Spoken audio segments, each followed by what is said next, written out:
Morning বন্ধুরা, এখন সবাই কি করছো? এখন সকাল 8টা বাজে। আমি ছেলেকে নিয়ে বসেছি। সকালে উঠলাম, এই ঘর দুয়ার মোছা হলো, বিছানা তোলা হলো। তারপর সেই ছেলেটা উঠেছে 5টা দিয়ে, তাকে শুধু কোলে নিতে হবে। এই কোলে নিয়েছি। এবার তোমার দাদাকে বললাম একটু বাজার থেকে একটু ওষুধটা খারাপ, একটু জ্যান্ত মাছ আনতে। তা ও বললে একটু জ্যান্ত মাছ নিয়ে আসবে, তেলাপিয়া মাছ। তা ওই মাছটা পরে একটু রান্না করবো। এখন এই ছেলেকে নিয়ে একটু বসেছি। আর মেয়ে ঘুমাচ্ছে। এই মেয়ে ঘুমাচ্ছে,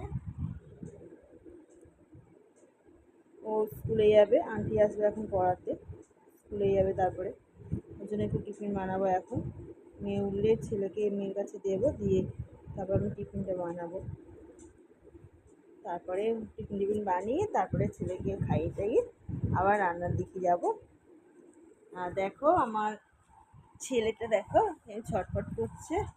ও একটু বাইরে বেরোবে, দেখো ও একটু বাইরে বেরোবে। ও সবে 2.5 মাস বয়স, ও একটু বাইরে বেরোনোর জন্য সেই ভোর 5টা দিয়ে উঠে যায়। আমি তো ওকে বাইরে করতে বের করি না, কারণ ওর এখন পুজো দেওয়া হয়নি।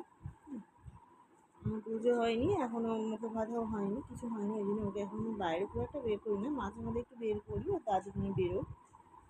আর ও ছটফট করে যাবে 5টা দিয়ে, বুঝছে? এখন ওকে একটু আদর করবো, তারপরে আবার পরে আসছি। এবারে এই মেয়ের জন্য দুধ গরম করছি। হ্যাঁ, ও বাবা। আর এই ছেলে হচ্ছে আমার কোলের মধ্যে রয়েছে, কাঁদছে। ওকে এবার দুধ খাওয়াবো, ঠিক আছে?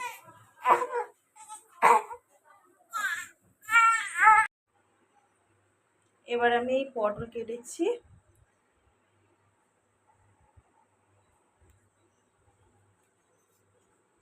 এই যে পটল কেটেছি, ঠিক আছে? ভাবলাম একটু দই দিয়ে বানাবো। আর তোমরা রেসিপিটা দেখো। আর তোমার দাদাকে বলেছি মাছ নিয়ে আসতে বাজার থেকে। তা ও বাজার থেকে মাছ নিয়ে আসবে। ও বলছিল আমাকে ফোন করে যে কাটা পোনা মাছ নিয়ে যাবো। আমি বললাম নিয়ে আসো, তোমরা যেটা খাবে, সবাই যেটা খাবে সেটাই নিয়ে আসো। তা ও নিয়ে আসবে, কাটা পোনা মাছ হয়তো নিয়ে আসবে। যাই হোক, ও আসলে মাছটা ধোবো, তারপরে পটলগুলো একটু ধুয়ে রাখি, জল ঝরিয়ে রেখে টেখে এবার আমি একটু চাটা খেয়ে স্নান করে তারপরে রান্না বসাবো। তারপর তোমাদেরকে রান্নাটা শেয়ার করবো, তোমরা কিন্তু দেখো, ঠিক আছে?